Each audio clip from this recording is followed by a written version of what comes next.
আমার তিতিন সোনা কোথায়? এই নাও, তোমার জন্য পায়েস করেছি। আমি পায়েস খাবো না মাম্মাম। কেন মাম্মাম? তুমি তো পায়েস খেতে খুব ভালোবাসো, আর আজ তোমার জন্মদিন, পায়েস তো খেতেই হবে। মাম্মাম, এবার আমার বার্থডেতে বাবাই নেই, আমার কিচ্ছু ভালো লাগছে না। মন খারাপ করে না তিতিন, তোমার বাবাই একটা গুরুত্বপূর্ণ কাজে গেছেন। তিতিন কাঁদতে কাঁদতে বলল, তুমি কেন পাঠালে মাম্মাম? বাবাইকে আজকের দিনে তুমি যেতে না দিলে বাবাই যেত না। কি এমন গুরুত্বপূর্ণ কাজ যেটা আমার থেকেও গুরুত্বপূর্ণ? বাবাই আমাকে একদম ভালোবাসে না। তিতিনকে কোলে নিয়ে মৃন্ময়ী বলল, বাবাই তোমাকে খুব ভালোবাসেন, আর বাবাই জানেন তিতিনের জন্য তার মাম্মাম আছে। তিতিনের বার্থডেতে কোনো অসুবিধা হবে না, কিন্তু বাবাই যদি আজকে না যেতেন তাহলে আমাদের দেশের অনেক বড় ক্ষতি হতো। কেন মাম্মাম, আমাদের দেশের কি হয়েছে?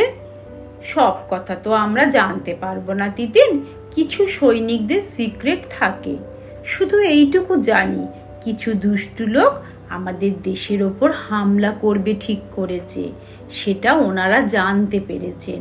তাই তোমার বাবাই আর কিছু সৈনিকরা মিলে আমাদের দেশকে বাঁচাতে যাবেন ওই দুষ্টু লোকেদের থেকে। আমার বাবা সৈনিক মাম্মা? আচ্ছা, সৈনিক কাকে বলে? যারা দেশের জন্য কাজ করেন তাদের সৈনিক বলে। এই সৈনিকরা আছেন বলেই আমরা শান্তিতে বাস করতে পারছি। ওনারা এই দেশের জন্য অনেক কিছু করেন। তাহলে বলো তিতিন, তোমার পাপা যদি আজ না গিয়ে তোমার বার্থডেতে আসতেন, তারপর আমাদের দেশের অনেক বড় ক্ষতি হয়ে যেত, তোমার ভালো লাগতো? মাম্মাম, আমার একটুও ভালো লাগতো না। আমি আর একটুও মন খারাপ করব না। তুমি আমাকে পায়েসটা খাইয়ে দাও। আমার সোনা মাম্মাম, তুমি ঠাকুরের কাছে প্রার্থনা করো বাবাই যে কাজে গেছেন সেটা ঠিক করে সুস্থভাবে যেন বাড়ি ফিরে আসেন। এইদিকে তিতিনের বাবা তন্ময়ও সকাল থেকে মনমরা। তন্ময়ের বাকি বন্ধুরা জিজ্ঞেস করায় তিতিনের জন্মদিনের কথাটা বলে। তন্ময়ের বন্ধুরা বলল, যে কাজে আমরা যাচ্ছি আশা করি রাতের মধ্যে ফিরে আসব। এখানে নেটওয়ার্কের খুব সমস্যা, তাছাড়া আমাদের বারণও আছে এখন কাউকে ফোন করার। তুই পৌঁছে তিতিনকে একবার ভিডিও কল করিস। তন্ময় সব শুনে বলল, আর যদি না ফিরে আসতে পারি?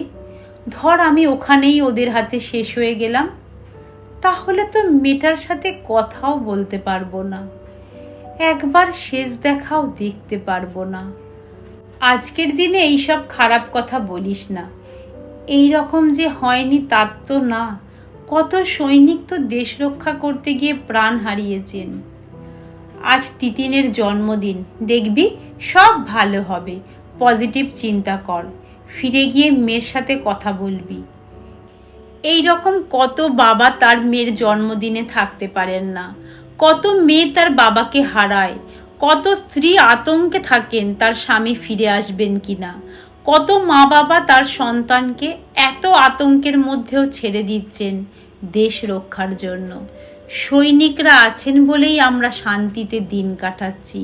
শুধু সৈনিকরা ত্যাগ করছেন না, তাদের পরিবারও তাদের সাথে ত্যাগ করছেন। প্রত্যেক সৈনিকদের এবং তাদের পরিবারকে স্যালুট। জয় হিন্দ। কলমে অর্পিতা ভট্টাচার্য, পাঠে চৈতালি সেন।